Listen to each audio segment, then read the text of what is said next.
আরিফ ছোট্ট এক গ্রামে জন্ম তার, যেখানে এখনও বিদ্যুৎ আসে মাঝে মধ্যে, আর ইন্টারনেট এক বিলাসিতা মাত্র। বাবার একটা ক্ষুদ্র চায়ের দোকান আর মা গৃহিণী। ছোটবেলা থেকে আরিফের চোখে ছিল এক অদ্ভুত দিকটি, জানার, শেখার আর স্বপ্ন দেখার। স্কুলে যাওয়ার সময় তার হাতে থাকতে একটা পুরনো ব্যাগ আর কয়েকটা ছেঁড়া খাতাপত্র, কিন্তু মনোযোগ আর ইচ্ছাশক্তি ছিল অদম্য। অন্যরা যখন খেলাধুলা করত, আরিফ তখন বাবার দোকানে বসে গণিতের অঙ্ক করত, পুরনো পত্রিকায় ইংরেজি অনুবাদ করত। গ্রামের কেউই তখন ভাবেনি এই ছেলেটা একদিন জাতীয় পর্যায়ে মেধাবী তালিকায় নাম লেখাবে। কিন্তু আরিফ ছিল আলাদা। সপ্তাহে একদিন শহরের লাইব্রেরিতে যেত, পায়ে হেঁটে 7 কিলোমিটার, কারণ তার ইচ্ছে ছিল ডাক্তার হওয়া। এসএসসি পরীক্ষায় সে বোর্ডে মেধা তালিকায় স্থান পায়। তখন তার ছবি ছাপা হয় পত্রিকায়, আর পুরো গ্রাম গর্বে ভরে ওঠে। এরপর কলেজে স্কলারশিপ পায় এবং পরিশ্রমের মাধ্যমে মেডিকেল কলেজে ভর্তির সুযোগ। আজ আরিফ একজন চিকিৎসক, শহরের নামকরা হাসপাতালের কর্মী। কিন্তু সে এখনও মাসে একবার তার গ্রামে যায়, বিনামূল্যে চিকিৎসা দিয়ে গরিব মানুষদের। সে ভুলে যায়নি তার শিকড়, বরং শিকড় থেকেই সে শক্তি পায়। গল্পের শিক্ষা: পরিবারের অবস্থা বা পরিবেশ কখনোই কারো ভবিষ্যৎ নির্ধারণ করে না। ইচ্ছাশক্তি, পরিশ্রম ও একাগ্রতাই পারে একজন মানুষকে আলোর পথে নিয়ে যেতে। তার আরিফ ছোট্ট এক গ্রামে জন্ম তার, যেখানে এখনও বিদ্যুৎ আসে মাঝে মধ্যে, আর ইন্টারনেট এক বিলাসিতা মাত্র। বাবার একটা ক্ষুদ্র চায়ের দোকান আর মা গৃহিণী। ছোটবেলা থেকে আরিফের চোখে ছিল এক অদ্ভুত দিকটি, জানার, শেখার আর স্বপ্ন দেখার। স্কুলে যাওয়ার সময় তার হাতে থাকতে একটা পুরনো ব্যাগ আর কয়েকটা ছেঁড়া খাতাপত্র, কিন্তু মনোযোগ আর ইচ্ছাশক্তি ছিল অদম্য। অন্যরা যখন খেলাধুলা করত, আরিফ তখন বাবার দোকানে বসে গণিতের অঙ্ক করত, পুরনো পত্রিকায় ইংরেজি অনুবাদ করত। গ্রামের কেউই তখন ভাবেনি এই ছেলেটা একদিন জাতীয় পর্যায়ে মেধাবী তালিকায় নাম লেখাবে। কিন্তু আরিফ ছিল আলাদা। সপ্তাহে একদিন শহরের লাইব্রেরিতে যেত, পায়ে হেঁটে 7 কিলোমিটার, কারণ তার ইচ্ছে ছিল ডাক্তার হওয়া।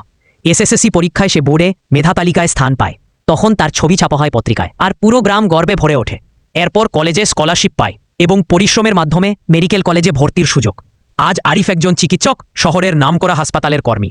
কিন্তু সে এখনও মাসে একবার তার গ্রামে যায়, বিনামূল্যে চিকিৎসা দিয়ে গরিব মানুষদের। সে ভুলে যায়নি তার শিকড়, বরং শিকড় থেকেই সে শক্তি পায়। গল্পের শিক্ষা: পরিবারের অবস্থা বা পরিবেশ কখনোই কারো ভবিষ্যৎ নির্ধারণ করে না। ইচ্ছাশক্তি, পরিশ্রম ও একাগ্রতাই পারে একজন মানুষকে আলোর পথে নিয়ে যেতে। তার আরিফ ছোট্ট এক গ্রামে জন্ম তার, যেখানে এখনও বিদ্যুৎ আসে মাঝে মধ্যে, আর ইন্টারনেট এক বিলাসিতা মাত্র। বাবার একটা ক্ষুদ্র চায়ের দোকান আর মা গৃহিণী।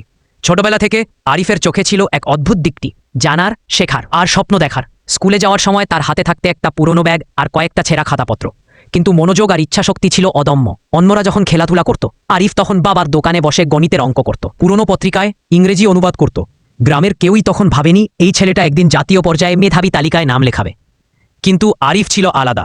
সপ্তাহে একদিন শহরের লাইব্রেরিতে যেত, পায়ে হেঁটে 7 কিলোমিটার, কারণ তার ইচ্ছে ছিল ডাক্তার হওয়া। এসএসসি পরীক্ষায় সে বোর্ডে মেধা তালিকায় স্থান পায়।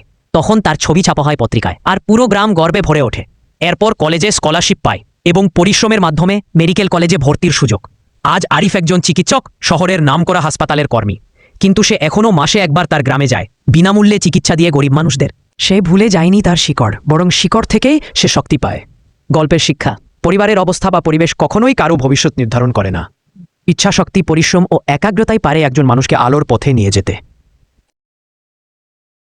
তার আরিফ ছোট্ট এক গ্রামে জন্ম তার, যেখানে এখনও বিদ্যুৎ আসে মাঝে মধ্যে, আর ইন্টারনেট এক বিলাসিতা মাত্র। বাবার একটা ক্ষুদ্র চায়ের দোকান আর মা গৃহিণী।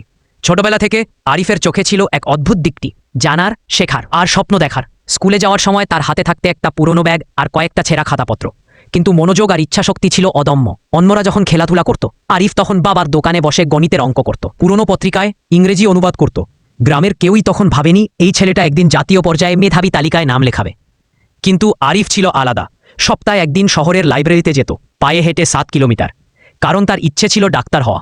এসএসসি পরীক্ষায় সে বোর্ডে মেধা তালিকায় স্থান পায়। তখন তার ছবি ছাপা হয় পত্রিকায়, আর পুরো গ্রাম গর্বে ভরে ওঠে। এরপর কলেজে স্কলারশিপ পায় এবং পরিশ্রমের মাধ্যমে মেডিকেল কলেজে ভর্তির সুযোগ। আজ আরিফ একজন চিকিৎসক, শহরের নামকরা হাসপাতালের কর্মী। কিন্তু সে এখনও মাসে একবার তার গ্রামে যায়, বিনামূল্যে চিকিৎসা দিয়ে গরিব মানুষদের। সে ভুলে যায়নি তার শিকড়, বরং শিকড় থেকেই সে শক্তি পায়। গল্পের শিক্ষা: পরিবারের অবস্থা বা পরিবেশ কখনোই কারো ভবিষ্যৎ নির্ধারণ করে না। ইচ্ছাশক্তি, পরিশ্রম ও একাগ্রতাই পারে একজন মানুষকে আলোর পথে নিয়ে যেতে। তার আরিফ ছোট্ট এক গ্রামে জন্ম তার, যেখানে এখনও বিদ্যুৎ আসে মাঝে মধ্যে, আর ইন্টারনেট এক বিলাসিতা মাত্র। বাবার একটা ক্ষুদ্র চায়ের দোকান আর মা গৃহিণী।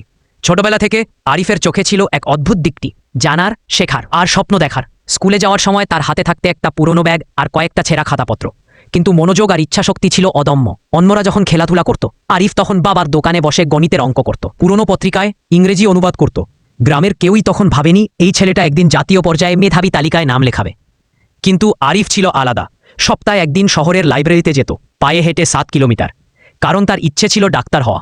এসএসসি পরীক্ষায় সে বোর্ডে মেধা তালিকায় স্থান পায়। তখন তার ছবি ছাপা হয় পত্রিকায়, আর পুরো গ্রাম গর্বে ভরে ওঠে। এরপর কলেজে স্কলারশিপ পায় এবং পরিশ্রমের মাধ্যমে মেডিকেল কলেজে ভর্তির সুযোগ। আজ আরিফ একজন চিকিৎসক, শহরের নামকরা হাসপাতালের কর্মী। কিন্তু সে এখনও মাসে একবার তার গ্রামে যায়, বিনামূল্যে চিকিৎসা দিয়ে গরিব মানুষদের। সে ভুলে যায়নি তার শিকড়, বরং শিকড় থেকেই সে শক্তি পায়। গল্পের শিক্ষা: পরিবারের অবস্থা বা পরিবেশ কখনোই কারো ভবিষ্যৎ নির্ধারণ করে না।